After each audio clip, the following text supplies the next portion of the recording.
यांचं ट्विट ज्यामध्ये ते म्हणतात की तुम्ही फर्स्टेट आहात आणि मुख्यमंत्र्यांनी उद्धव ठाकरेंनी दिलेल्या पत्राचा विचार करावा आणि तुम्हाला विरोधी पक्षनेता करावा। पहिल्या दोन गोष्टी आहेत की मुळामध्ये मिलिंद नार्वेकर हे माझे अतिशय जवळचे मित्र आहेत। मिलिंद नार्वेकर आणि माझ्यामध्ये कुठल्याही प्रकारचे मतभेद नाहीत, कुठल्याही प्रकारचा वाद नाही। पहिली सुरुवात झाली ती थोडीशी त्यांच्या समज गैरसमजातून झाली।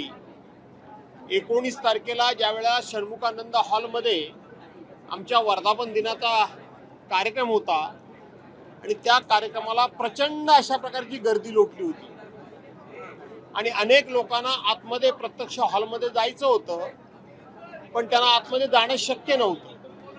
ज्या वेळेला माझी गाडी आली त्यावेळेला सगळ्या शिवसैनिकांनी गराडा घातला आणि मला विनंती केली की आम्हालाही तुम्ही बरोबर घेऊन चला।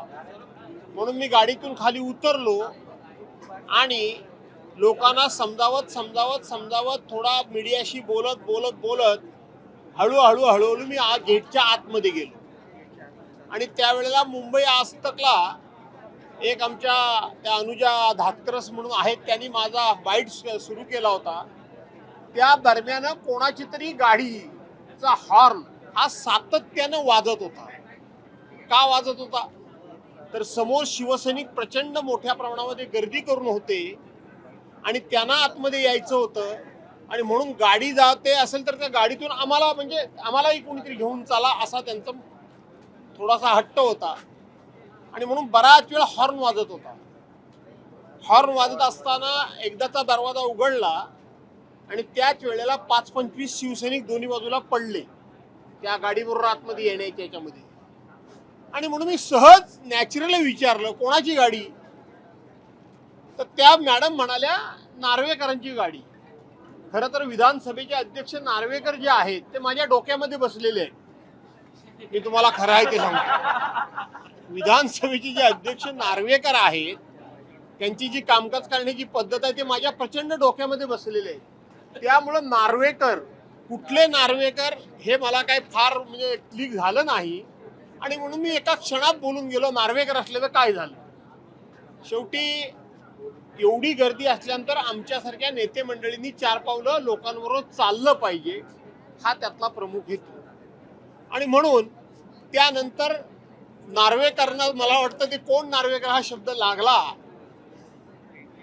नार्वेकर ह्यांना मी कणखर समजतो, नार्वेकर ह्यांना मी खूप अशा पद्धतीचे सगळ्या पक्षातल्या लोकांशी खूप चांगले संबंध आहेत नार्वेकरांचे, हे जगजाहीर आहेत।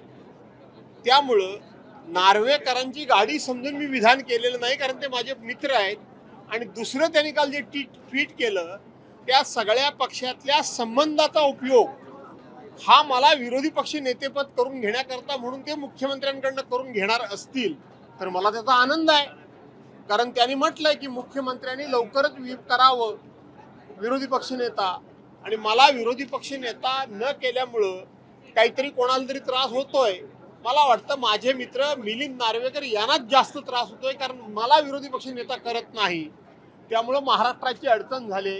हे सगळ्यात जास्त माझे मित्र मिलिंद नार्वेकर यांना जाणवतंय, याचा मला आनंद आहे। त्यामुळं आमचं दोघांचं भांडण काही नाही।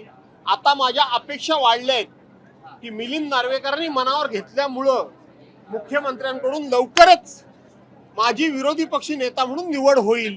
माझ्या दृष्टीने तो आनंदाचा दिवस आहे। ओके, अध्यक्ष नार्वेकर हे शिवसेनेच्या मेळाव्याला काय येतील? कोण तुम्ही म्हणताय नार्वेकर शिवसेनेच्या मेळाव्याला? नाही, शिवसेनेच्या मेळाव्याला ते नार्वेकर काय येतील तसे मिलिंद नार्वेकर एकटे नार्वेकर आहेत का? अनेक नार्वेकर असू शकतात, पण माझ्या डोक्यामध्ये फक्त राहुल नार्वेकर बसलेले आहेत, हे मी पुन्हा सांगतो।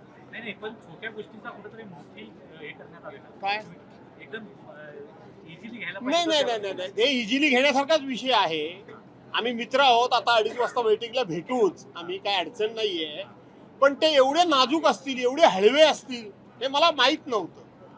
ते मला त्या निमित्तानं कळलं की त्यांना लगेचच ते असह्य झालं, त्यांना ते सहन झालं नाही, कारण मैत्री आमची तेवढी असल्यामुळे ते हळवे झाले, एवढाच त्यातला मुद्दा। बाकी मला म्हणू देत, मी त्यांना हळवा म्हणतोय, ते मला फर्स्ट एड म्हणले काय म्हणले हा वादाचा मुद्दाच नाहीये।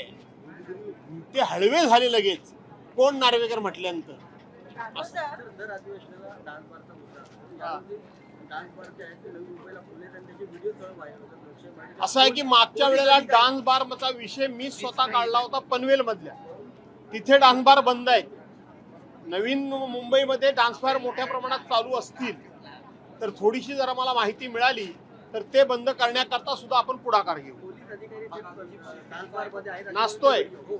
मग ते देवेंद्र फडणवीसांनी समजलं पाहिजे. गृहमंत्री म्हणून आपण असताना आपले पोलीस जर डान्स बार मध्ये नाचत असतील तर लोकांना तुम्ही कुठल्या तोंडाने सांगणार. याचा विचार देवेंद्र फडणवीसांनी करण्याची गरज आहे.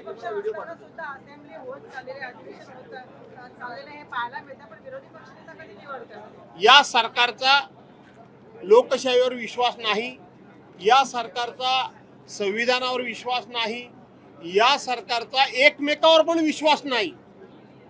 त्यांचा एकमेकावर विश्वास नाही, ते घाबरतायत. जर विरोधी पक्ष आपण निवडला, पक्षनेता आपण निवडला तर कदाचित आपली एकमेकाची पापं ही विरोधी पक्ष नेत्याबरोबर गेली तर आपण पार नागवे होऊ, उघडे होऊ याची भीती यांना वाटते. धन्यवाद. आता काय